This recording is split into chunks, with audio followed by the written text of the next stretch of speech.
जानकी हमारे लिए ही जलाने गई थी जी। ना मैं उसे जाने देती ना जैसा वो तो। वैद्य जी आप शीघ्र कछु करो, कैसे भी कछु भी करो पर इसके प्राण बचा लो। यशोदा, धैर्य रखो, श्री नारायण पर विश्वास रखो, वो सब ठीक कर देंगे।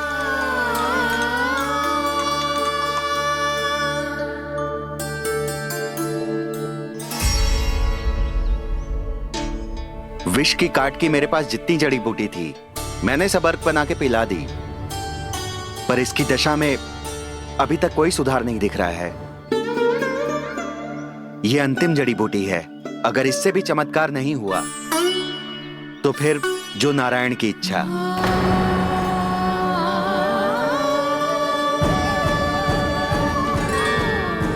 पर कोई तो उपाय होगा जानकी को बचाने का।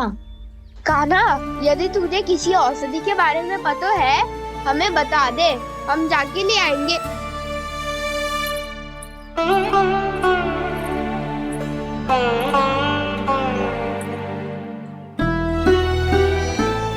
हे नारायण, हे प्रभु, मेरी जानकी के प्राण बचा ले प्रभु। या तो मैं अपने आप को कभी क्षमा न कर पाऊंगी। ये सारी मेरे ही कारण बनाई थी। उसकी रक्षा करो प्रभु, मेरी पुकार सुनो। कान्हा, तूने हमें बत्तासुर से बचाया था ना? और बकासुर से भी तो। और छलिया से भी तो तूने ही बचाया था ना हमें? क्या ऐसा कोई उपाय ना है जानकी को बचाने का? धन्वंतरी,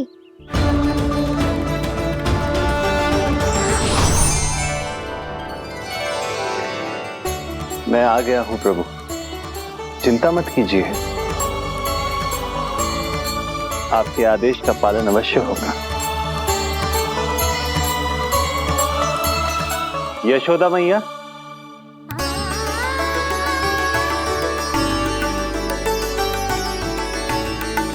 मैया आपको कोई पुकार रहा है।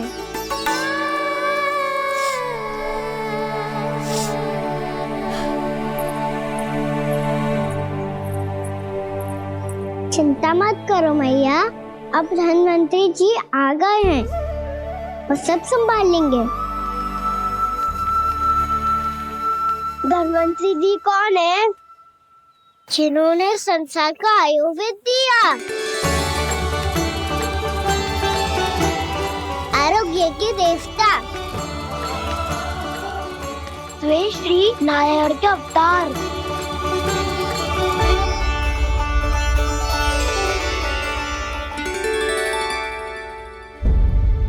मुझे पता चला है कि आपको वेद की आवश्यकता है। हाँ हाँ, भीतर आइए। आइए आइए वैद्य जी, जी रहे। मथुरा का सर्वश्रेष्ठ वैद्य अर्थात मैं यहां आ चुका हूं और रोगी को जितनी औषधि की आवश्यकता थी सब दे चुका हूं। निश्चित रूप से आपने विष की काट के लिए बहुत ही उत्तम अर्क तैयार किया है, इसीलिए किसी और वैद्य की आवश्यकता नहीं है। किंतु आप अकेले कितना कुछ करेंगे वैद्यराज, मुझे अपना सहायक ही बना लीजिए। पर जो करना था मैं पहले ही कर चुका हूं। हाँ, वो तो आप कर चुके हैं, बस रोगी के तन से विष निकालना शेष है ना वैद्यराज? हाँ हाँ, बस वही शेष है। इनके रक्त को विष रहित करने में मैं आपकी सहायता करूंगा। पहले ये संजीवनी मानी जाने वाली इन लाल फूलों की बूटी को भी घिसना है ना?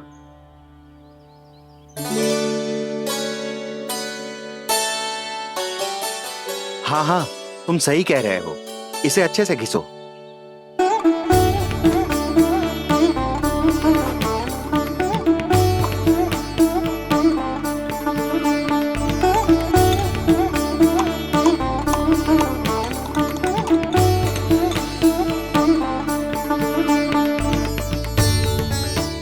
और ये नीले फूलों को भी तो मिलाना है ना। हाँ हाँ, अच्छे सहायक बन सकते हो तुम, ऐसे ही श्रम करते रहो।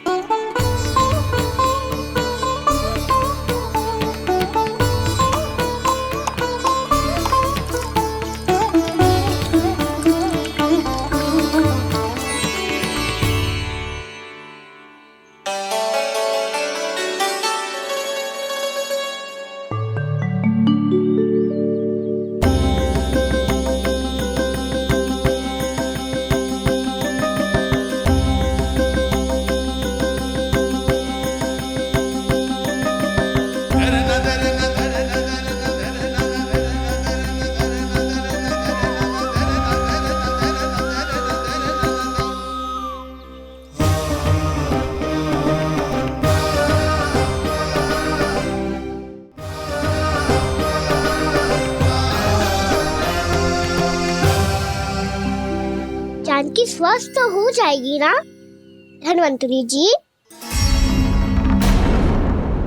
धन्वंतरी? प्रभु, अब मैं क्या करूं? आपने तो स्वयं ही मेरी पहचान उजागर कर दी। जी क्या करो कान्हा? आप सब ऐसे क्यों देख रहे हो? मैया कहती है ना, सभी वेद धन्वंतरी जी का ही रूप होते हैं। वाह कृष्णा, चतुर तो हो तुम। वैसे वास्तविक धन्वंतरी मैं हूँ। मेरा अर्थ है वास्तविक वैद्य मैं हूँ। ये तो मेरा सहायक है, मुझे पूरा विश्वास है बिल्कुल ठीक हो जाएगी। वैसे ही थोड़े ना मुझे मथुरा का सर्वश्रेष्ठ वैद्य कहते हैं लोग।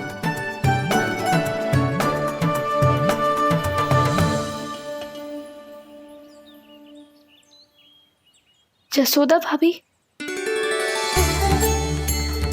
जसोदा जी, जानकी को चेतना आ गई। जानकी, जानकी, जानकी, तू ठीक है ना? क्षमा करना भाभी, मैं आपके लिए जल ना ला पाई। बस बहुत भूख लगी है। मैं अभी कछु लाती हूँ। जानकी माखन खाओगी?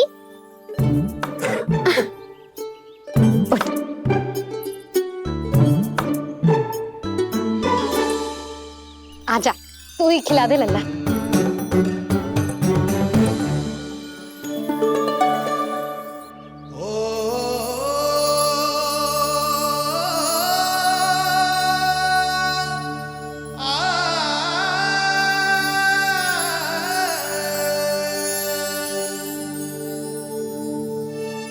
तुम सब मेरे लल्ला को माखन चोर कहती हो ना?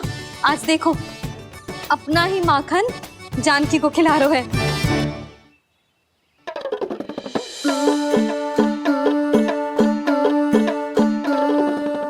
थोड़ा और विश्राम कर लो।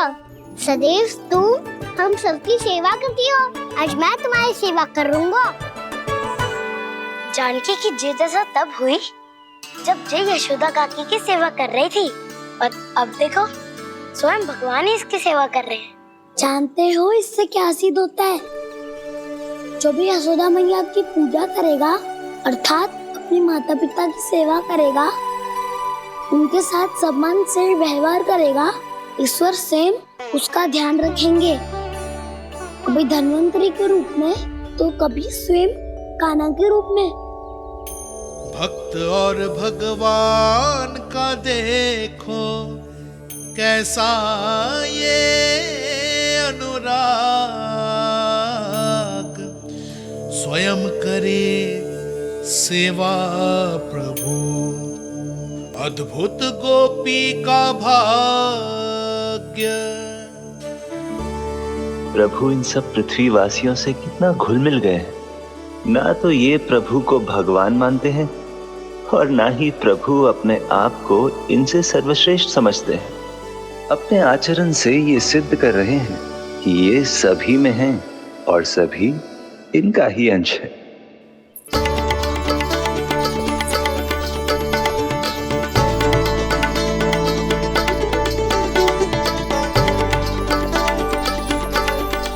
प्रभु,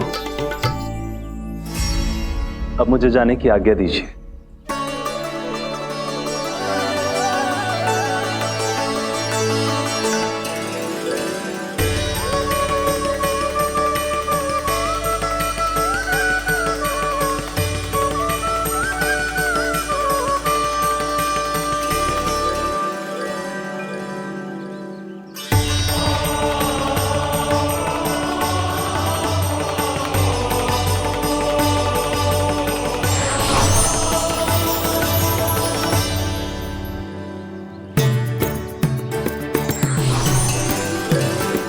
कान्हा ने तो सच्ची में धन्वंतरी जी को बुला लिया था।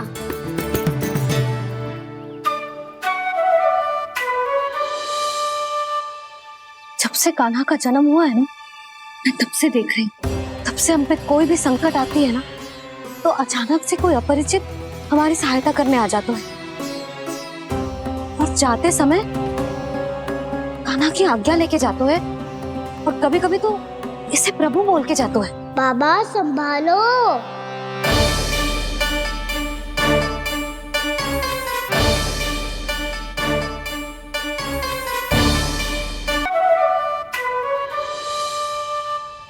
जब से कान्हा का जन्म हुआ है ना, मैं तब से देख रही हूँ, तब से हम पे कोई भी संकट आती है ना, तो अचानक से कोई अपरिचित हमारी सहायता करने आ जाता है, और जाते समय कान्हा की आज्ञा लेके जाते है, और कभी कभी तो इसे प्रभु बोल के जाते है। बाबा संभालो। यशोदा, इस जानकी को चढ़ो है और विचित्र विचार तुम्हारे मन में है। अरे सब जानते हैं कि हमारा परिवार राजसी, तुम्हें पता ना चलता हो वो, पर हमारे कान्हा को सब राजकुमार ही समझते हैं देखकर, इसीलिए उसे सम्मान देने के लिए सब ऐसा ही करते हैं, और कोई बात ना है।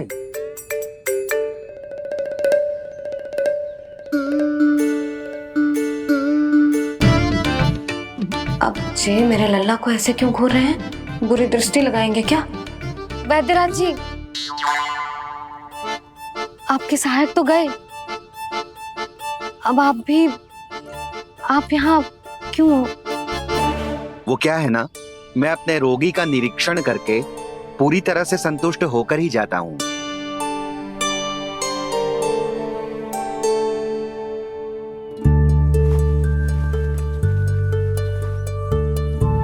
हाँ, संकेत तो अच्छे हैं, कल सुबह तक बिल्कुल ठीक हो जाएगी।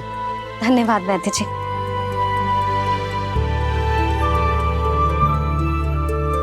बस तो फिर हम कल पकड़न पकड़ाई खेलेंगे जानकी।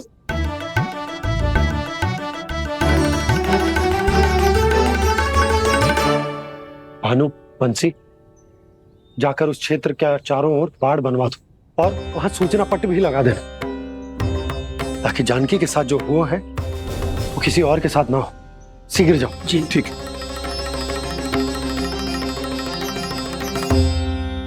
बाड़ और सूचना पट लगवाने से समस्या का समाधान नहीं होगा बाबा। निर्दोष पशु सूचना पट देखकर भी कुछ समझ नहीं पाएंगे।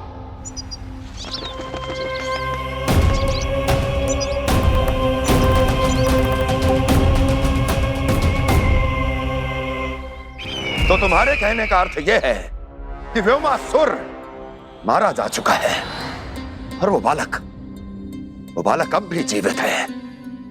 हाँ महाराज, मैंने गोप बालकों को कहते सुना था कि कृष्ण ने छलिया को मोक्ष दे दिया है, पर वृंदावन सुरक्षित नहीं है महाराज। वो एक बहुत बड़ी समस्या से जूझ रहे हैं।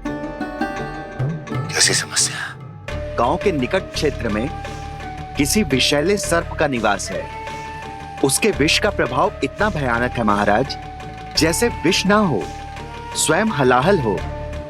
मेरी कोई भी औषधि रोगी का उपचार नहीं कर पा रही थी। निकट के क्षेत्र में कहाँ है वो सर्प? गोप मानते हैं कि वो सर्प गांव के निकट यमुना नदी के जल में रहता है। मुझे तो लगता है महाराज, ये कालिया नाग की कथा कोई किंवदंती या लोक श्रुति नहीं, एक सच्चाई है, एक विषैली सच्चाई।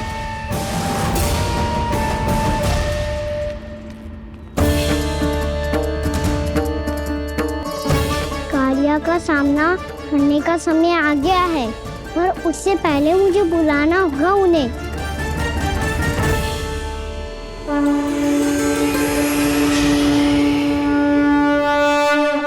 संसार के दारुण भय का नाश करने वाले, सभी कष्टों का हरण करने वाले, विश्व का समस्त ऐश्वर्य प्रदान करने वाले, कमल जैसे लोचन, मुख और चरणों वाले आजानुभुज श्री राम को मैं बार बार नमस्कार करता हूँ।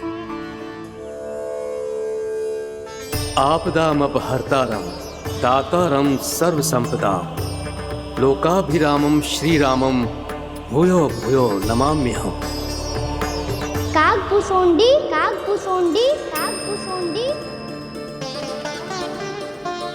प्रभु क्षमा करें, मुझे जाना होगा।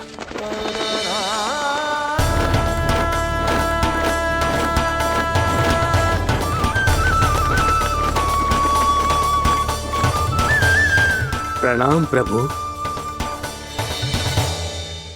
अनेक बार मैं आपके दर्शनों के लिए आया प्रभु। कभी नंद भवन के झरोखों से आपके दर्शन करके चला जाता था, तो कभी दूर किसी वृक्ष की आड़ से आपको निहार लिया करता था। आज आपने स्वयं मुझे बुलाकर धन्य कर दिया प्रभु।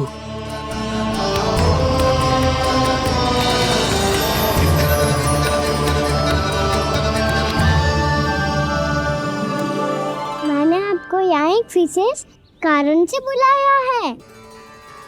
आपके श्राप से इस कालियानाग को मुक्त करने का समय आ गया है। ये तो बहुत ही उत्तम समाचार है प्रभु। इतने वर्ष बीत गए, मुझे आज भी स्मरण है वो दिन जब मैंने उन्हें श्राप दिया था। अपने क्रोध पर नियंत्रण खोकर बहुत बड़ी भूल कर दी थी मैंने प्रभु। बीती हुई घटनाओं पर दुखी होके कोई लाभ नहीं है। हमें भविष्य की ओर देखना होगा।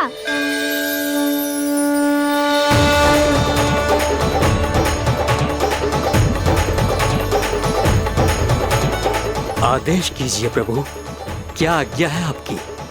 जब मैं कालियानाग का सामना करने जाऊं, तो आप यही रहेगा। आपको अपने आप पता चल जाएगा कि कब क्या करना है। और हाँ, लौटते जाते समय नारद मुनि से कहेगा, वो आकर मुझसे भेंट करे। अवश्य प्रभु, प्रणाम। क्या इसने सच्ची में देवर्षि नारद को बुलाया है? नारायण नारायण। आपको संदेश भेजने की आवश्यकता नहीं थी। आप स्मरण करते और मैं चला आता। तुम्हारा कल्याण हो नारद।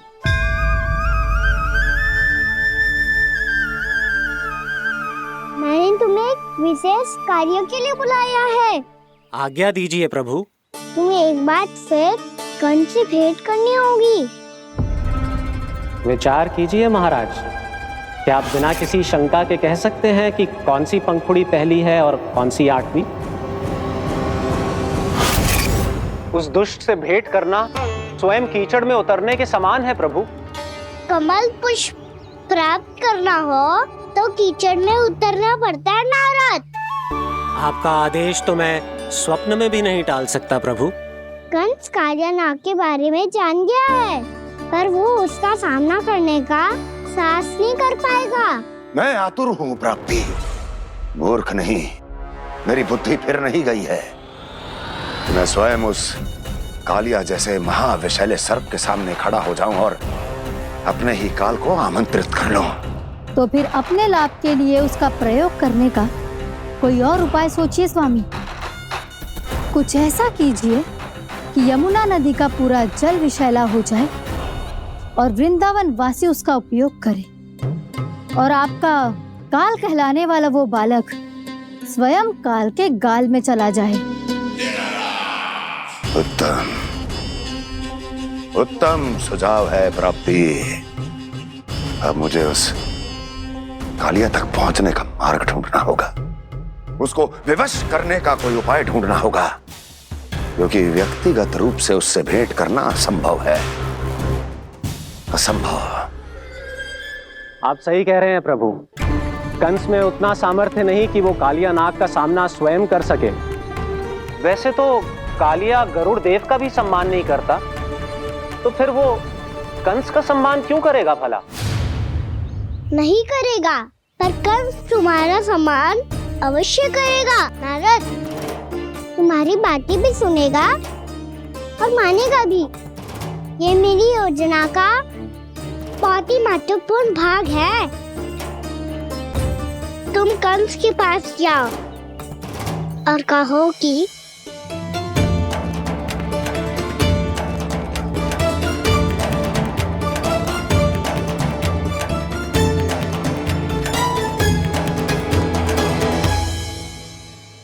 संतान अपने माता पिता को तीर्थ का सौभाग्य दिलाती, और मेरा लल्ला कितना महान कि उसने हमारे घर को ही तीर्थ बना दिया। ऐसा तीर्थ जहां मेरी आंखों के सामने भक्त और भगवान का मिलन हो रहा है। जो आज्ञा प्रभु।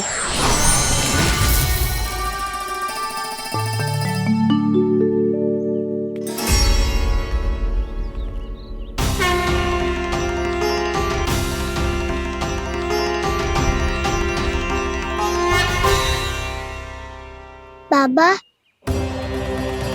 कान्हा, ये सब क्या चल रहा है? पहले काग भुसुंडी जी और फिर जे नारद जी। क्या योजना बना रहे हो तुम? कान्हा, बताना लल्ला, क्या सोच रहे तू? कान्हा देख, अगर तुझे अपने बाबा को ना बताना हो ना, अपने भक्त को बता दे। क्या सोच रहे हो लल्ला? क्या करने वाले हो आप?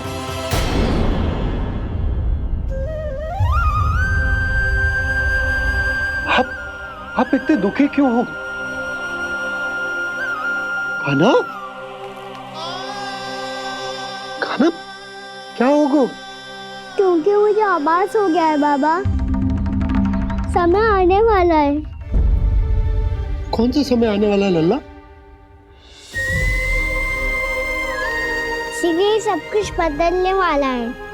भैया को मेरा सत्य पता चल जाएगा बाबा।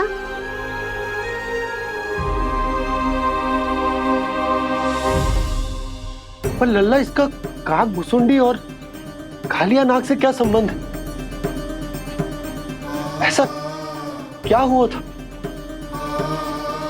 और क्या होने वाला है?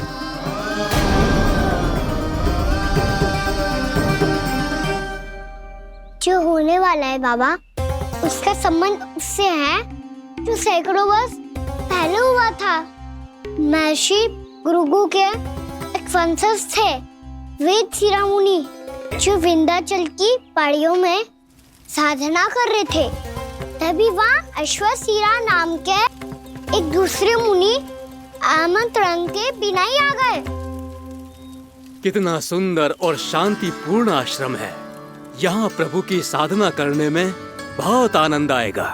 शीघ्र ही अश्वशिरा मुनि उपस्थिति के कारण होने वाले व्यवधान से बाध्य होकर वेद शिरोमणि ने अपनी आंखें खोली। कौन हो तुम और यहाँ क्या कर रहे हो? आपके आश्रम में बहुत शांति है मुनिवर। साधना करने के लिए बहुत ही उत्तम स्थान है ये। मैं चाहता हूँ कि मैं भी यहाँ। आप यहाँ साधना करना चाहते हैं, लेकिन इतना भी नहीं जानते कि किसी के आश्रम में प्रवेश करने से पहले उसकी आज्ञा लेनी चाहिए। आप ये भी नहीं जानते कि यदि कोई यज्ञ कर रहा हो तो बिना अनुमति के वहाँ प्रवेश करने से उसकी यज्ञ साधना भंग हो सकती है। आप क्या साधना करेंगे मुनि? आप तो साधना के योग्य ही नहीं हैं। इतना अपमान! एक मुनि के मुख से इतने कड़वे शब्द शोभा नहीं देते। मैं तुम्हें श्राप देता हूँ, जितनी विषैली तुम्हारी जिह्वा है उतने ही विषैले सर्प बन जाओ तुम। और ऐसा सर्प जो सांस भी ले तो निकट का वातावरण दूषित हो जाए। तुम्हारे इस दुस्साहस के लिए मैं तुम्हें श्राप देता हूँ कि तुम अभी इसी क्षण कौवा बन जाओ, और ऐसा कौवा जो कांव कांव करके अनर्गल प्रलाप करता रहे।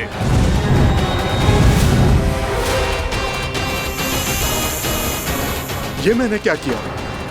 ये मैंने क्या किया? क्रोध के कारण दोनों ने एक दूसरे को श्राप दे दिया।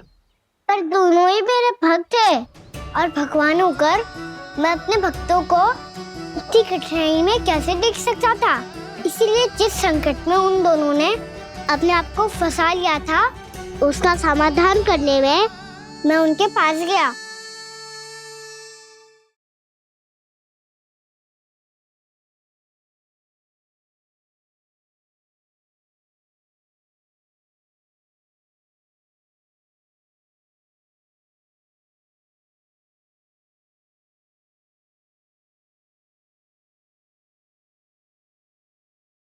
तंग करे मैया को खिजाए, खेले रूठे मनाए।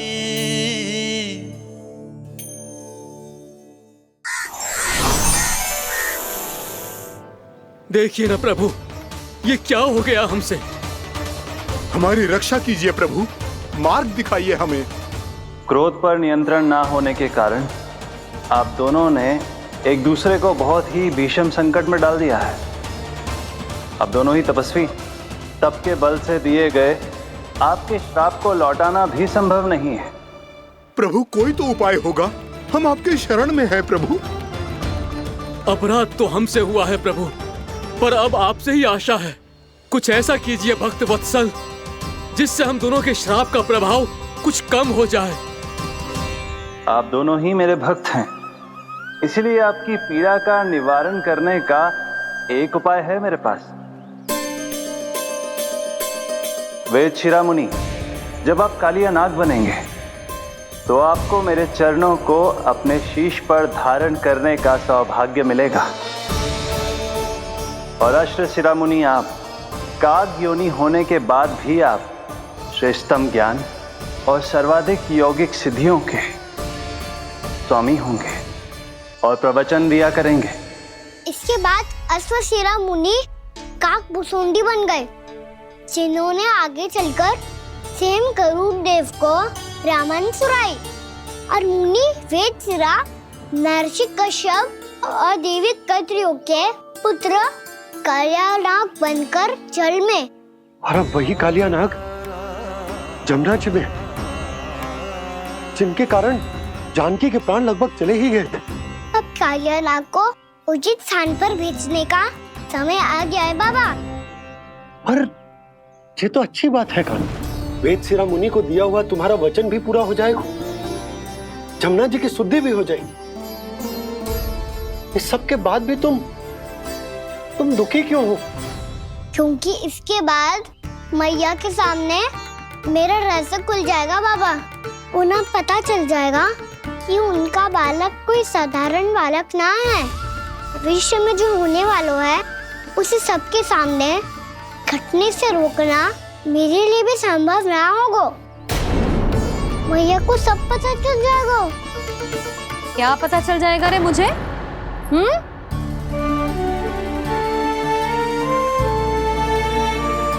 यही कि सबसे अधिक प्रेम मैं आपसे ही करता हूँ। अब बस भी कर, चलो भोजन के लिए बुलाने आई थी तुम दोनों को। भूखा थोड़े ना रहने दूंगी अपने लल्ला को, मेरा लल्ला दुर्बल हो जाएगा ना। आप खिलाओगे तो ही खाऊंगा। हाँ ठीक है, मैं ही खिलाऊंगी। अब चल, आओ जी चल।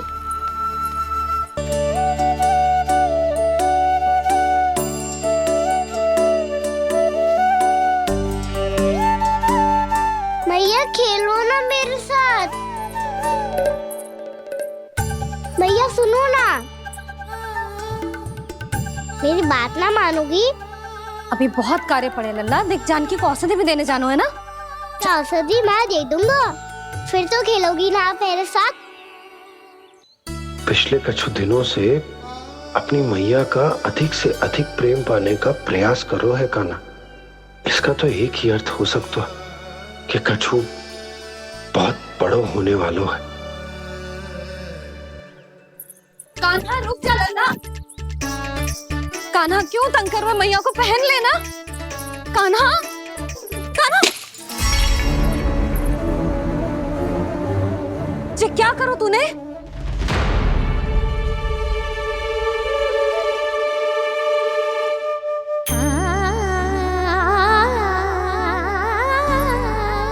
अच्छा ठीक है, अब मुंह लटकाने की आवश्यकता ना है।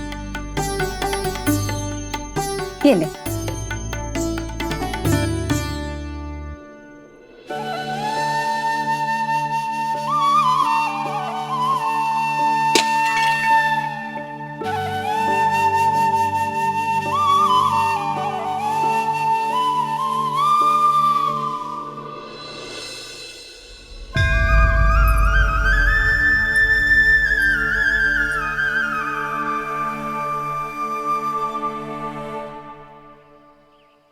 तंग करे मैया को खिजाए, खेले रूठे मनाए, लीला अनोखी करके शरारत, कान्हा दंड भी पाए।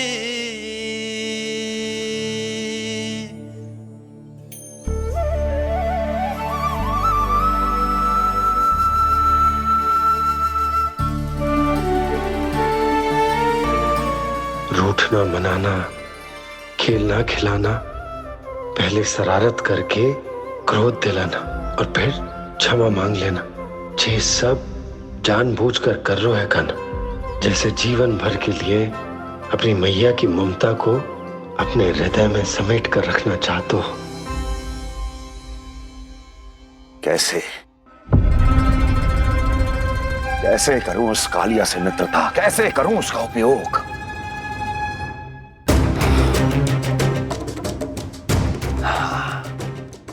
उस पर आक्रमण कर देता हूं और उसे किसी ना किसी तरह से यह विश्वास दिला देता हूं कि यह आक्रमण उस विष्णु अवतार ने किया है।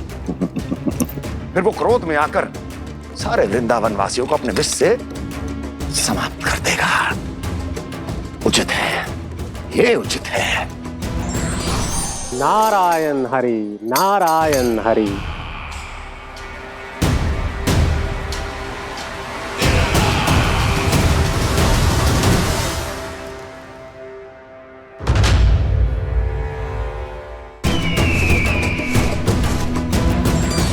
नारायण हरि, नारायण हरि।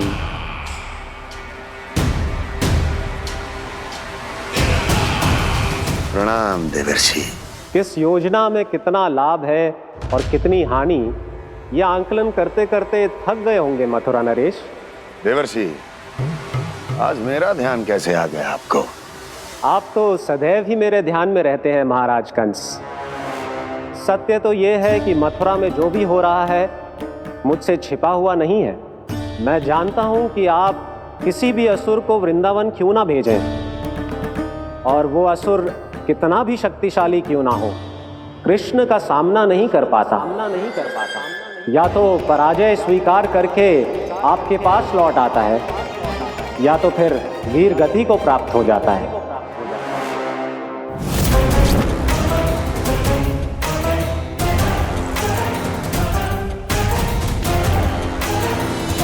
वाह, मुझे मेरी असफलताएं स्मरण कराने आए हैं, मेरे घाव को खुरेदने आए हैं, उन पे नमक छिड़कने आए हैं। मित्र को शत्रु समझने की भूल मत कीजिए महाराज कंस। मैं तो आपकी सहायता करने आया हूं। हाँ, और मेरी सहायता। कृष्ण विष्णु अवतार है, आप विष्णु के भक्त हैं। मैं हूं विष्णु द्रोही, फिर भी तो आपके आराध्य को हानि पहुंचाना चाहता है, उसकी सहायता करना चाहते हैं आप। क्या आप निश्चित रूप से कह सकते हैं कि आप ब्रह्मांड के सभी नियमों को अच्छी तरह समझते हैं? अवश्य। आपके लिए बस इतना ही जानना पर्याप्त होगा कि मैं जो कुछ भी कर रहा हूं उसके लिए मेरे व्यक्तिगत कारण हैं। मैं तो बस आपके हित में पिछली बार की तरह एक सुझाव लेके आया था, पर यदि आप मेरा सुझाव सुनना भी नहीं चाहते तो आपकी इच्छा। नारायण हरि, नारायण हरि। कारण चाहे जो हो, इनके पिछले सुझाव के कारण ही आज मेरे शत्रुओं की संख्या कम है। अन्यथा मैं देवकी के अन्य पुत्रों को भी जीवित छोड़ देता, और आज वो सब अपने भाई के साथ मिलकर उसकी शक्ति को अनेक गुना बढ़ा देते हैं। ठहरिए देवऋषि।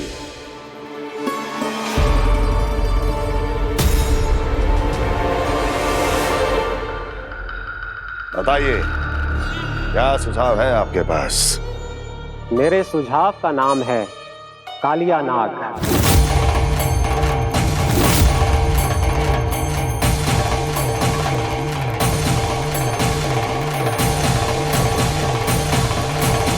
उसके विषय में मैं जानता हूं देवऋषि। तो समस्या यह है कि मैं स्वयं उससे मिलने नहीं जा सकता, उससे भेंट नहीं कर सकता। उस कृष्ण की हत्या के लिए उसको वृंदावन जाने के लिए तैयार नहीं कर सकता। तो मत जाइए उसके सामने और ना उसे भेजिए कृष्ण के सामने। हर बार आप किसी ना किसी असुर को अपने शत्रु के क्षेत्र में भेजते हैं, जहां शत्रु उसका सामना करने के लिए पूरी तरह से तैयार होता है और आपका असुर मारा जाता है। इस बार शत्रु को युद्ध स्थल चुनने का अवसर मत दीजिए महाराज। इस बार योजना का जाल ऐसे बुनिए कि कृष्ण स्वयं उसके पास जाने के लिए विवश हो जाए। कालिया नाग स्वयं काल है, मृत्यु का दूसरा नाम है। उसके विष का उपयोग अपने लाभ के लिए कीजिए महाराज। वैसे कालिया के विष की अधिकता का अनुमान तो होगा ही आपको।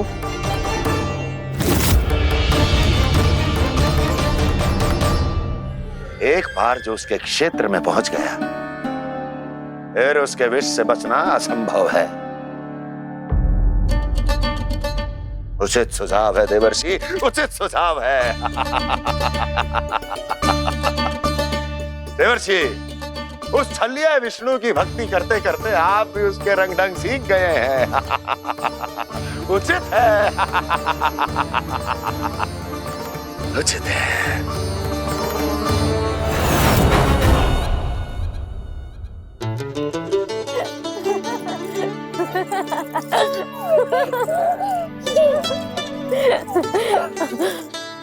बस बस, बहुत आनंद ले लियो लल्ला।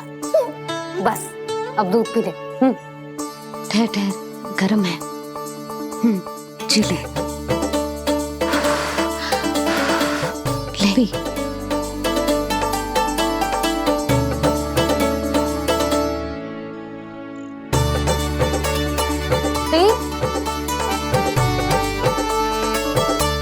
मैं ना होती तो ना जाने क्या हो तो तेरा। अपने आप दूध भी ना पी सकते है, भावला कहीं का। आपकी इस प्रेम के लिए तो मैं धरती पे आया हूँ मैया। मैं भी यही सोच रहा हूँ यशोदा कि तुम ना होती तो मेरा क्या होता। इसी बात पे थोड़ा दूध और कजू खाने को दे दो। अरे मैं तो भूल ही गई। तनिक ठहर जाओ जी, दूध पी लेना तो आपके लिए भी कछु ले आती हूँ।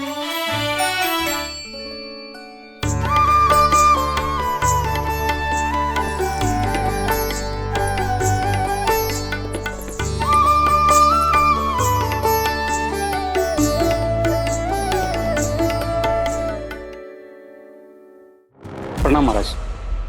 आपकी आज्ञा के अनुसार बिल्कुल वैसा ही पत्र तैयार किया है जैसा आप चाहते थे।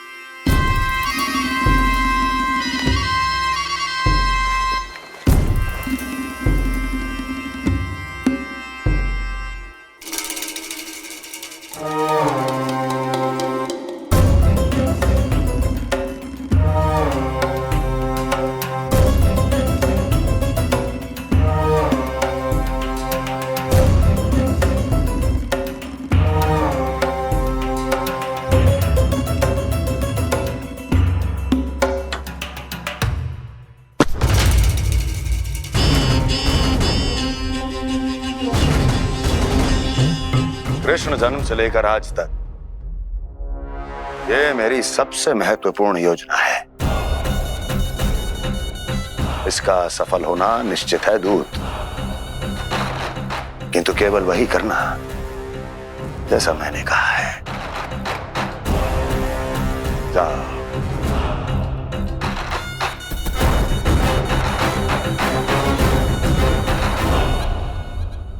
कान्हा,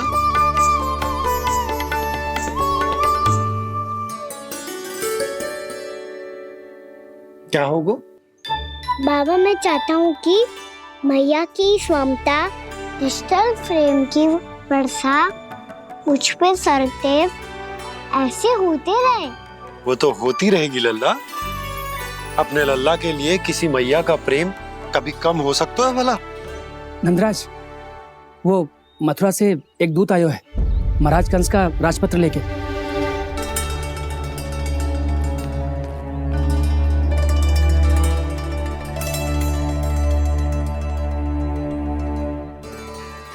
कान्हा, अब क्या करने वाला है? तेरे बाबा कहाँ गए? हाँ? कंस मामा का खेल आरंभ हो गया है, पर मैया वो सब सुनेगी तो व्यर्थ चिंतित हो जाएगी। बस थोड़ा बाहर गया मैया, कछु खा लिये से। बाहर इस समय? मैया, क्या होगा? मैया देखो ना, पीठ पे कछु हो रहा है। मेरा हाथ ना पकड़ो, आप करो ना। दिखा। यहाँ? क्षमा करना मैया, पर अभी बाबा को ही संभालने दो ये सब। कहिए, क्या संदेश लाए हैं आप? नहीं नंदराज, नहीं। महाराज कंस का आदेश है कि ये संदेश सभी गांव वालों के साथ ही पढ़ा जाए। ठीक है, मैं गांव वालों के सामने पढ़ दूंगा, पर मुझे तो दीजिए पढ़ने के लिए। महाराज की आज्ञा का पालन करना आपके लिए भी आवश्यक है नंदराज। सभी गांव वासियों की सभा बुलाइए। बंसी, सभी गांव वालों की सभा बुलाओ। राजपत्र में ऐसा क्या संदेश भेजो है कंस ने? अब मेरे पत्र को पढ़कर सब भौचक के रह जाएंगे। और वो कृष्ण, उस कृष्ण के पांव के नीचे से तो भूमि खिसक जाएगी, आकाश फट पड़ेगा, बिजलियां गिर जाएंगी। प्राप्ति, ओ प्राप्ति, कंस का पत्र। स्वयं को बहुत अधिक शक्तिशाली समझता है ना वो। अब देखता हूं कैसे वो इस महासंकट का सामना करता है। वो कृष्ण, वो अपनी मृत्यु स्वयं चुनेगा या मृत्यु की वेदी पर चढ़ा देगा प्रिय वृंदावन वासियों को।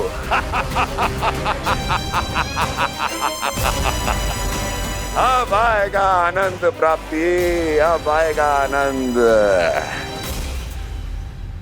सबको इकट्ठा करवा के ही पढ़वाएगो। अवश्य ही कोई विशेष संदेश दिया होगा कंस ने। मैं भी यही सोच रही हूँ सुलक्षणा जीजी, कछु ना कछु तो विशेष है, पर जे हो क्या सकता है? हाँ, बात तो सही है। ऐसा क्या हो सकता है? सभी गांव वासियों के सामने कहा जाए, कछु तो विशेष अवश्य लग रहा है। बाहर तक कोलाहल क्यों हो रहा है? मैया, मैया, अब क्या होगा? मैया देखो ना, सर पे कछु हो रहा है। लल्ला, नारायण ने तुझे हाथ दिए हैं ना? पीठ की बात अन्य थी। अपने सिर की सेवा स्वयं कर। सर पे तो हाथ पहुंच रहा है ना?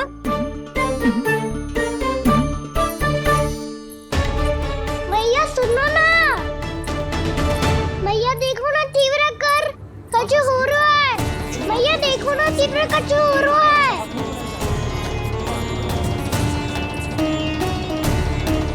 सब लोग आ चुके हैं, अपना संदेश सुनाइए आप। गोपराज नंद और सभी वृंदावन वासियों को सूचित किया जाता है कि मथुरा अधिपति और आप सभी के महाराज कंस ने कल सुबह भव्य पूजा का आयोजन किया है। इसके लिए राज्य को वृंदावन के क्षेत्र के निकट यमुना नदी के मध्य में खिलने वाले 1 कोटि कमल के पुष्पों की आवश्यकता है।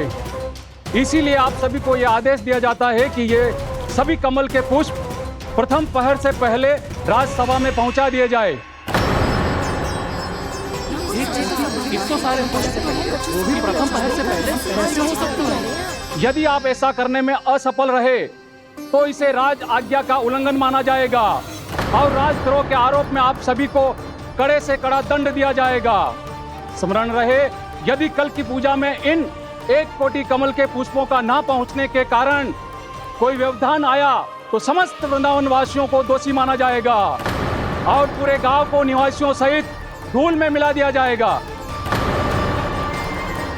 कल प्रथम पहर तक का ही समय है आप सबके पास।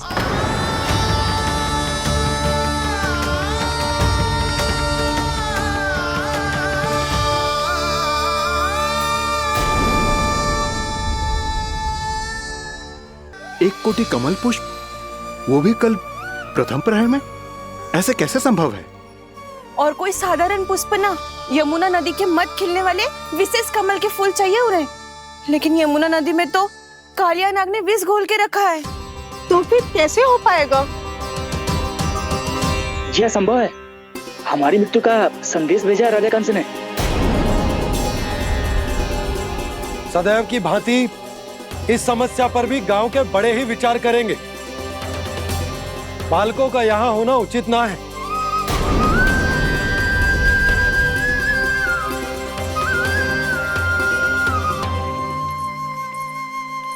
लल्ला, ले जे गेंद ले, जा अपने सखाओं के साथ खेल। सुबह उज्जवल, मधुमंगल वसंता, देखो भैया ने क्या दिया है। चलो खेलें, बहुत आनंद आएगा आज।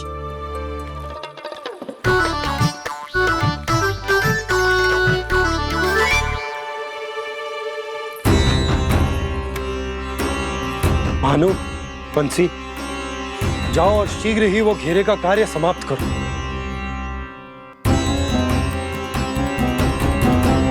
पर कछु ना कछु तो करना पड़ेगा ना।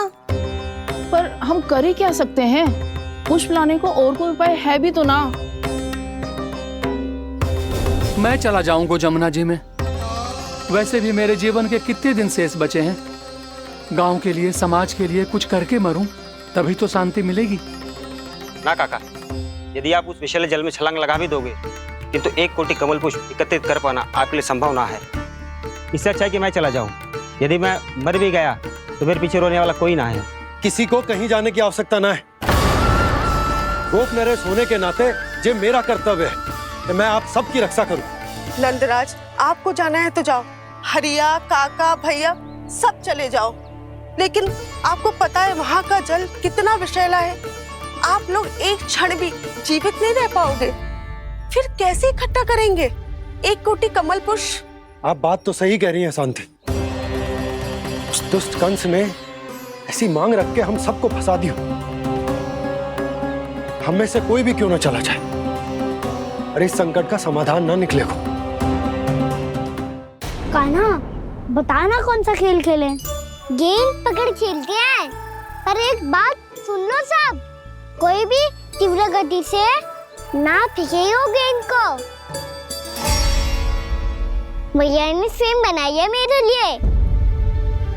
सब तैयार हो?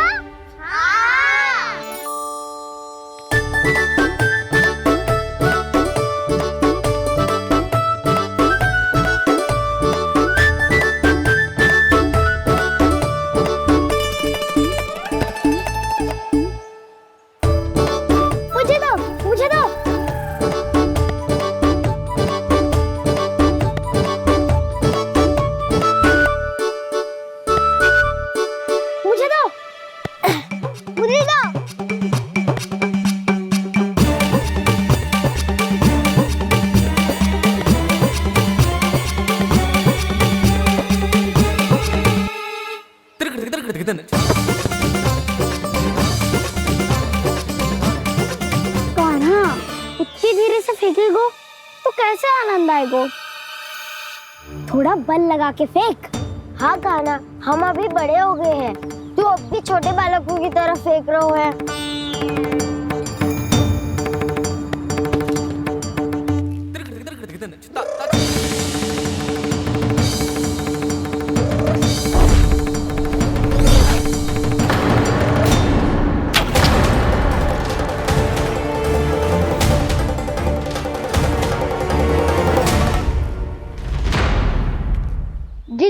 अब क्या करो कान्हा?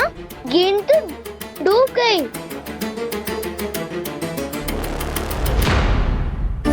अच्छा, तो ये सब इसकी योजना का भाग था ताकि ये कालिया का सामना कर पाए। तुम सबने तो कही थी तीव्र गति से देखो सिखवा दी ना मेरी गेम। मुझसे नदी में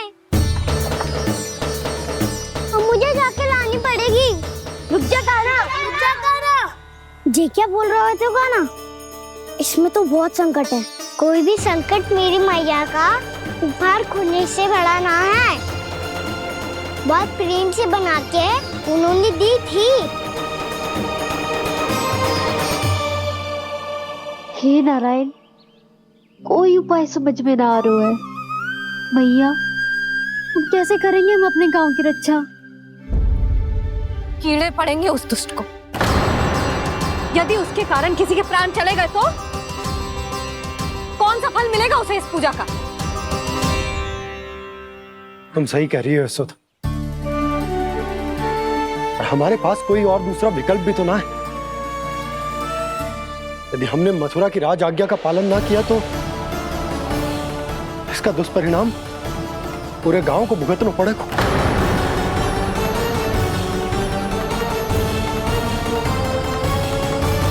कान्हा,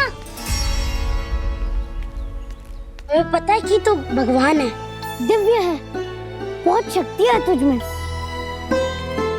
पर फिर भी हम तुझे विषैले जल में ना जाने दे सकते। कुछ होगा तो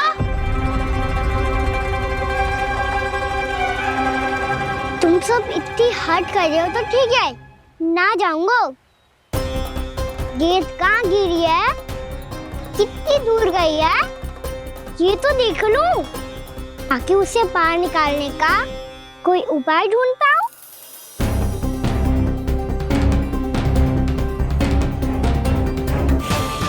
हाँ।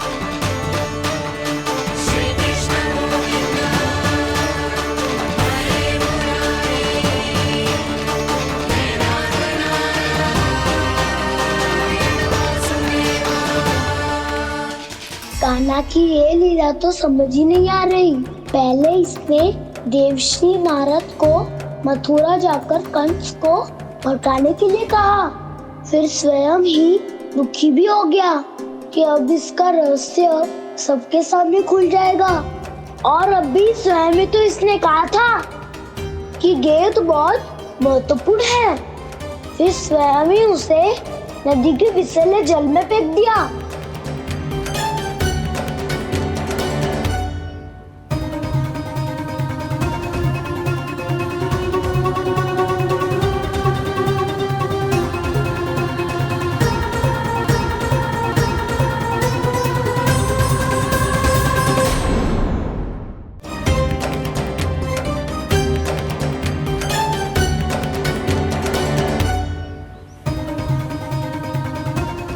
कान्हा, तू ऊपर क्यों चढ़ रहा है? अरे ऊंचाई से देखूंगा तभी तो गेंद दिखेगी।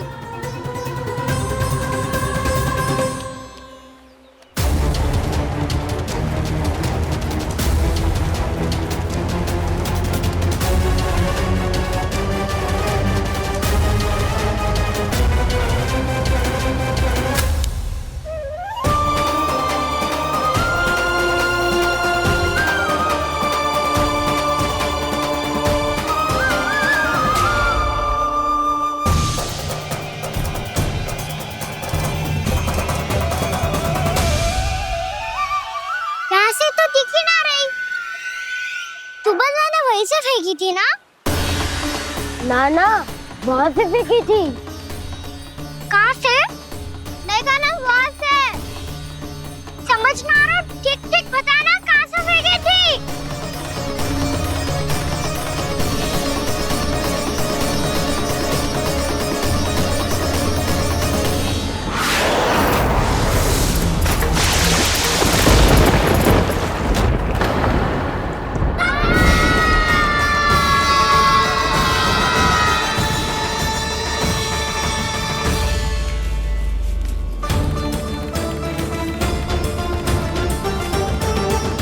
कालिया नाग के क्षेत्र में जाकर कोई भी जीवित वापस ना लौट सको है।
ये क्या किया वाना ने?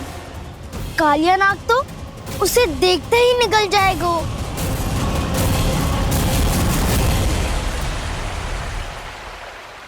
तो आरंभ से अब तक सब कुछ उसकी लीला का ही भाग था।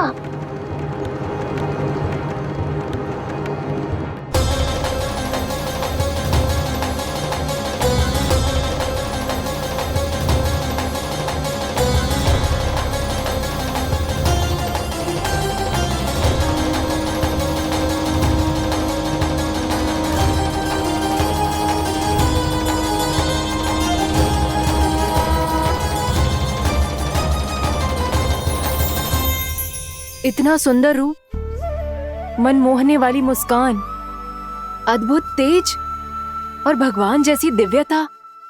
कौन हो तुम? हाँ, तुम्हें देखकर तो हम सब सम्मोहित ही हो गए।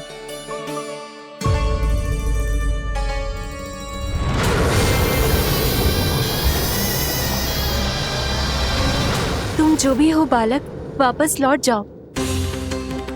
हमारा हृदय तुम्हें ही देखते रहना चाहता है, किंतु यदि हमारे पति जाग गए तो तुम्हें अवश्य हानि पहुंचाएंगे।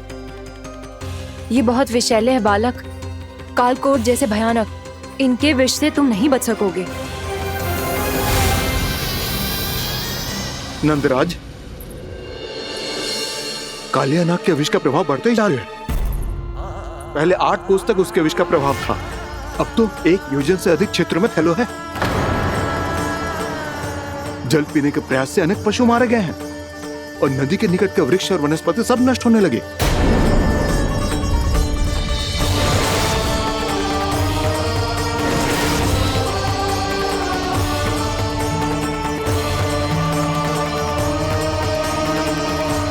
इनके विष की तीव्रता इतनी अधिक है बालक कि इनके संपर्क में आने वाले को तड़पने का भी अवसर नहीं मिलता। इनके विष की अग्नि क्षण भर से भी कम समय में प्राणवायु को जलाकर राख कर देती है।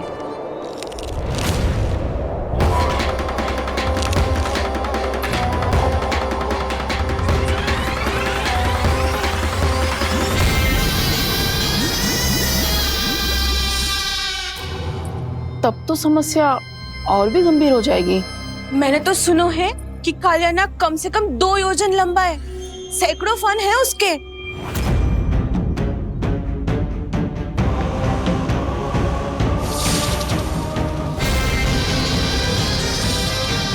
इसका अर्थ तो ये है कि हम दोनों ओर से फंस गए। एक और कंस को 1 कोटि कमल पुष्प देने, जो कि कालिया नाग के क्षेत्र में पड़ते हैं, और दूसरी ओर उस कालिया नाग का विष यमुना जी के क्षेत्र में बढ़ता ही जा रहा।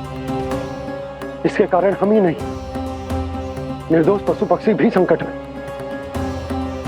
इन दोनों समस्याओं का एक ही समाधान है, उस कालिया नाग का सामना करना। और ये ना समझ आ रहा कि हम ये करेंगे कैसे, क्योंकि ये बात साधारण मनुष्य के बस की ना है। हमारे लिए ये असंभव है।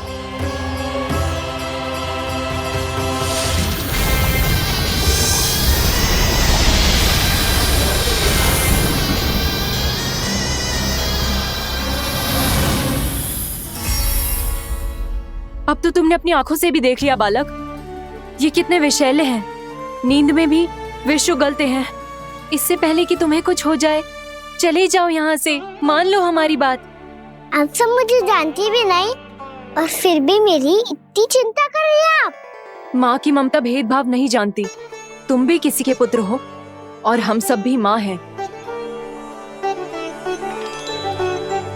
एक माँ को हर बालक में अपनी ही संतान दिखाई देती है, इसलिए हम तुमसे विनती करते हैं, वापस चले जाओ, बचा लो अपने प्राण।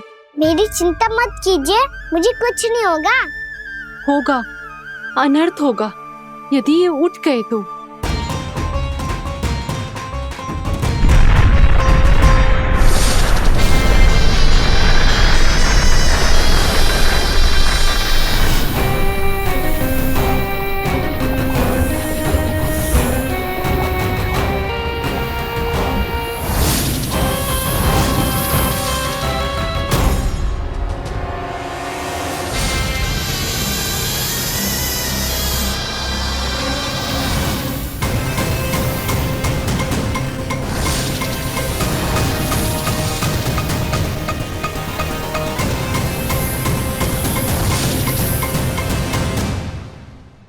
सामने होते हुए भी अपने इश्क को केवल वही देख सकता है जो अपना अभिमान त्याग चुका हो। पर पूर्व जन्म में मेरा भक्त होने के नाते मेरा सत्य स्वरूप देख पाने में मुझे इसकी सहायता करनी चाहिए।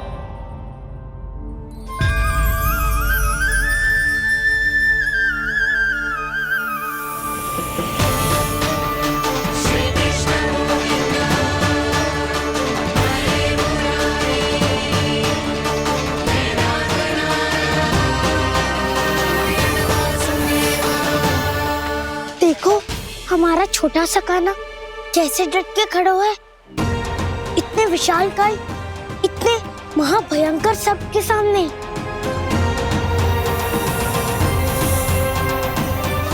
ये कोई भगवान नहीं है जो इसके सामने हाथ जोड़ रही हो तुम सब।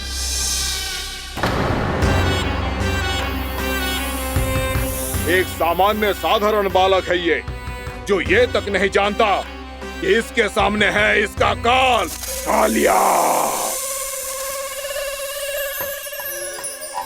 तू कौन है बालक? मेरे इतने निकट आकर भी तू जीवित कैसे है? मेरी नहीं, अपनी चिंता करो कालिया। बहुत मनमानी कर ली तुमने। अब बस, मैं तुम्हें रोकना हूँ। अब बस, मैं तुम्हें रोकना हूँ। मैं तुम्हें रोकना हूँ। बित्ते भर का है तू, मेरे विष के बारे में जानता ही क्या है? और कहता है मुझे रोकने आया है। किससे? किससे रोकना चाहता है तू मुझे? मुझे क्रोध दिलाने की भूल मत कर बालक। अपनी फुंकार से ही तेरी इस मुस्कुराहट को अंतिम मुस्कुराहट बना सकता हूं मैं। शीघ्र बता, कौन है तू और किसने भेजा है तुझे? तुम्हें आवाज भी है कि अपनी पुकारों से तुम कितना विष भूल चुके हो। पवित्र यमुना नदी को कितना दूषित कर दिया तुमने। और यही नहीं, तुम्हारे कारण निकट के जीव जंतुओं, वृक्ष, वनस्पतियों सबको हानि पहुंच रही है। तो क्या? मुझे उससे क्या? मुझे है। आपत्ति है मुझे तुम्हारे इस व्यवहार से, और इसीलिए तुम्हें यहाँ से जाना होगा। यहाँ से जाना होगा।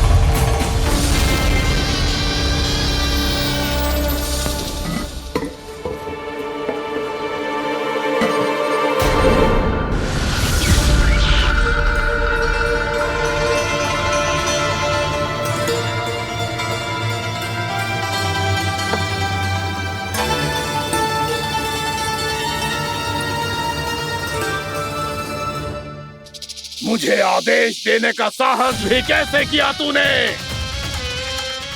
इस क्षेत्र को मैंने अपना राज्य बनाया है, मेरा परिवार रहता है यहाँ, और तू मुझे यहाँ से जाने के लिए कह रहा है?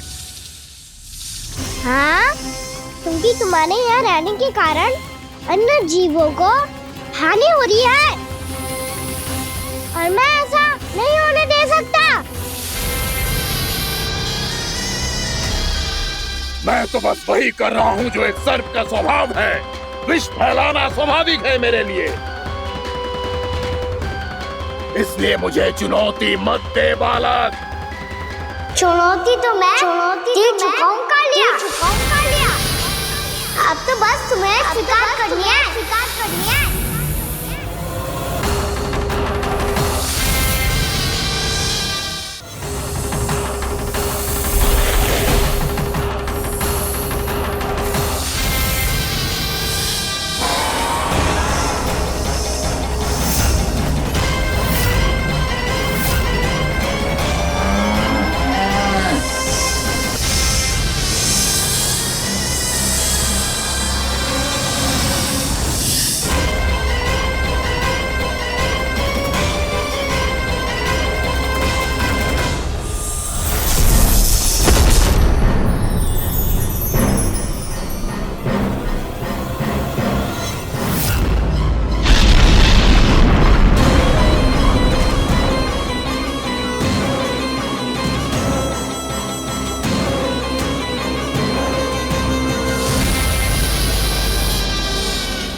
मैं भी चेतावनी दे रहा हूँ, यहाँ से चले जाओ। अपनी भूल को पहचानो कालिया, तुम जो कर रहे हो अनुचित है।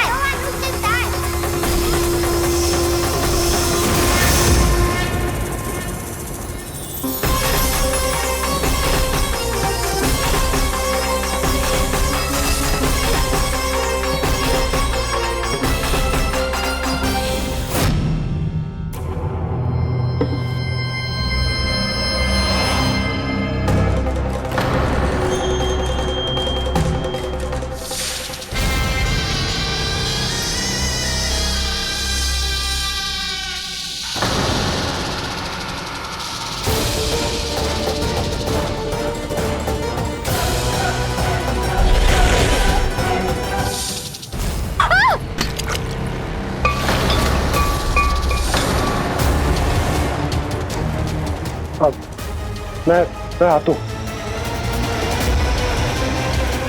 क्या हो गया सुधा? मुझे आवाज हो रहा है जी, कछु ना कछु गड़बड़ है। यशोदा, जो समस्या हमारे सामने है, हम सभी उसका समाधान खोजने में जुटे। तुम विश्वास करो, मैं कोई ना कोई समाधान अवश्य ढूंढ लूंगा। हम कैसे भी करके वो कमल के पुष्प उस कंस तक पहुंचा देंगे। नाना, समस्या उससे कहीं अधिक है, उससे कहीं अधिक बड़ी, उससे कहीं अधिक भयानक है।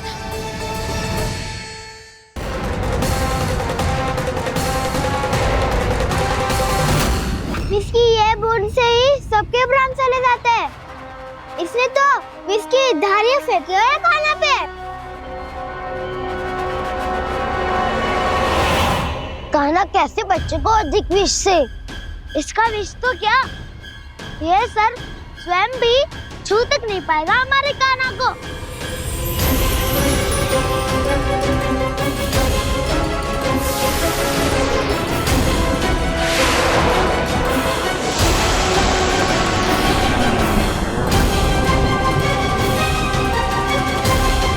तुम्हारे सखा को, मेरे भाई को कोई हानि नहीं पहुंचा पाएगा। ये कान्हा का सत्य चाहे जो हो बलराम, पर अभी तो जो एक बालक ही है ना। देखो कैसे विष के कारण स्थिर हो गया है।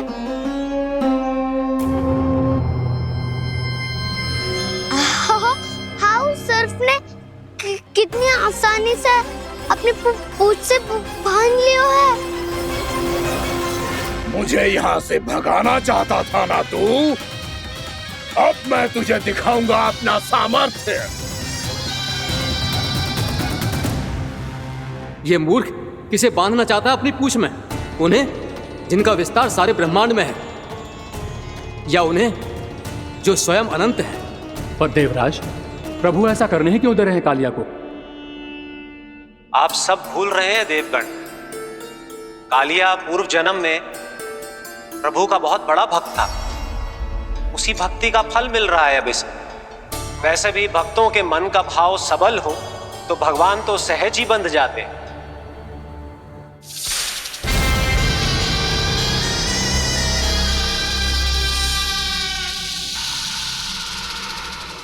बलराम, तुमने ही तो कही थी कान्हा को कछु ना होगो।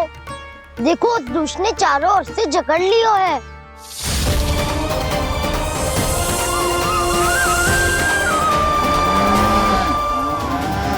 ये क्या कह रही हो तुम? जसोदा जी, क्या हुआ? घबरा क्यों रही हो आप? सुलोचना, मुझे आभास हो रहा है कुछ बहुत बड़ी अनहोनी हो गई है। नंदराज, नंदराज, नंदराज!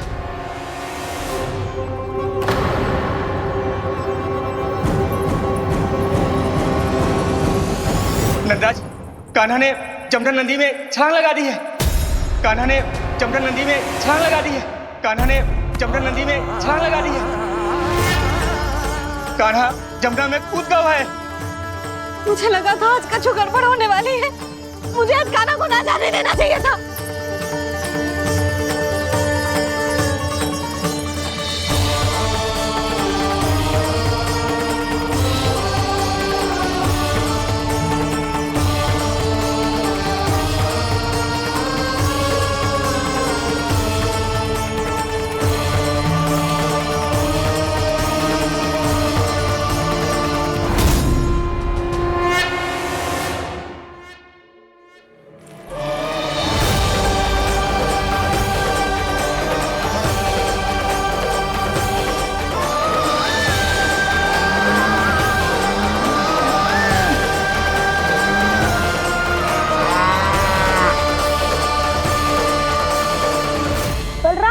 कछु करो ना।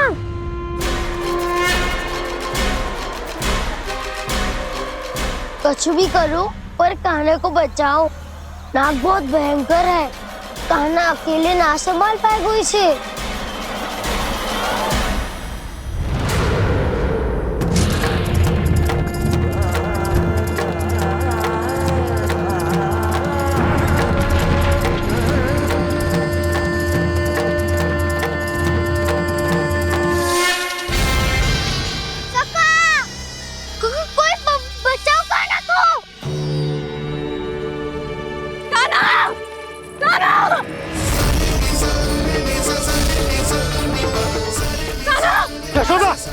यशोदा रुको। छोड़ दो मुझे, छोड़ दो मुझे। जीजी संभालो, बावली हो गई है।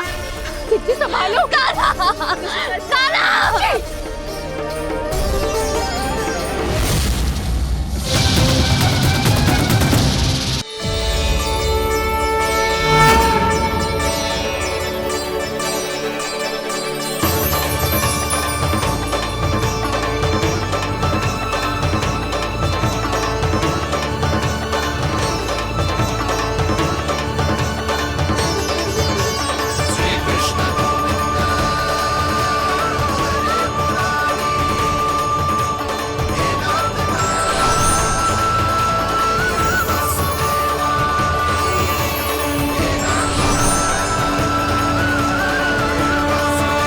कुछ वरन आया हुआ मसूर।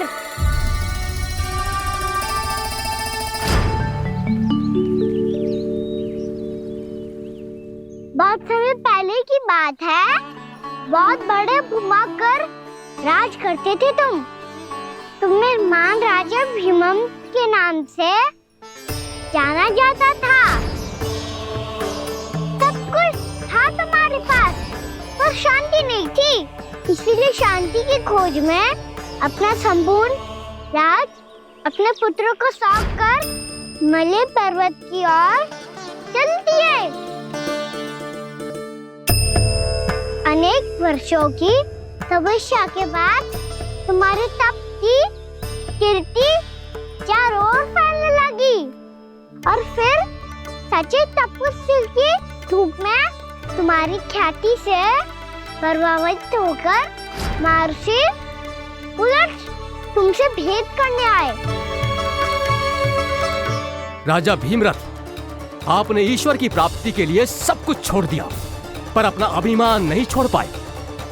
इसीलिए मेरे आगमन पर सम्मान के साथ खड़ा होना तो दूर, मेरा अभिवादन भी नहीं किया। अभिमान तपस्वी का गुण नहीं होता है राजन, अभिमान राक्षसी गुण है। इसलिए मैं आपको श्राप देता हूं कि आप अगले जन्म में एक राक्षस के रूप में जन्म लेंगे, एक राक्षस के रूप में जन्म लेंगे। मुझे क्षमा कर दीजिए महर्षि, मैंने जानबूझकर आपका अपमान नहीं किया है। मैं तो यहाँ पर शांति की खोज में आया था। अपने भीतर के संसार में गहरे सोच विचार में डूबा हुआ था मैं। मुझे क्षमा कर दीजिए महर्षि, मुझे क्षमा कर दीजिए। अपनी भूल का आभास प्रायश्चित की ओर पहला पग होता है।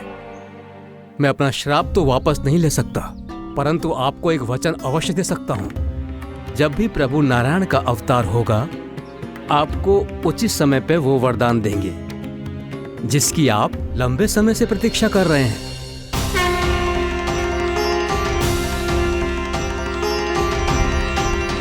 प्रभु, आपने मेरी आंखें खोल दी।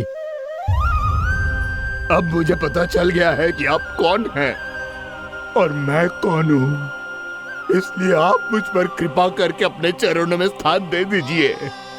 मुझे वो शांति प्रदान कीजिए जिसकी खोज में मैं वर्षों से भटक रहा हूँ। शांति तो मोक्ष में ही है, इसीलिए मैं तुम्हें मोक्ष का वरदान देता हूँ।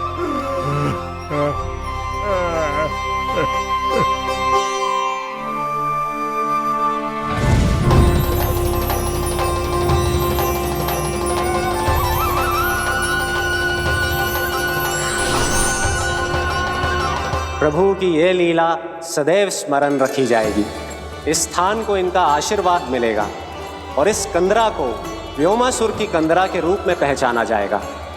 भविष्य में अनेक ऋषि मुनियों की शरण स्थली बनेगी ये कंदरा।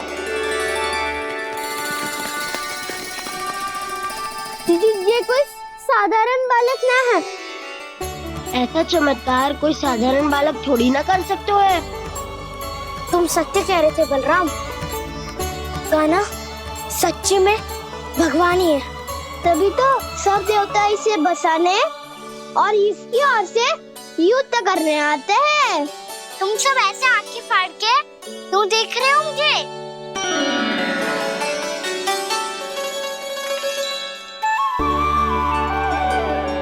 बलराम, तुम बलवान हो और कान्हा भगवान है। दूर दूर तक कोई दिखाई न दे रहा है। ना जाने किस हाल में होंगे बालक। कहीं हम ही तो मार्ग ना भटक गए शीघ्रता के चक्कर में। अब तो एक पग भी ना चलो जा रहे हो। जल, किसी के पास जल है क्या? कंठ तो मेरा भी सूख रहा है मौसी। भाभी, निकट ही जमुना जी है, कहूँ तो वहाँ से जल ले आओ। मैं भी जा रही हूँ भाभी, एक से भले दो। हाँ चल, शीघ्रता से आओ। हाँ।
जानकी, जानकी,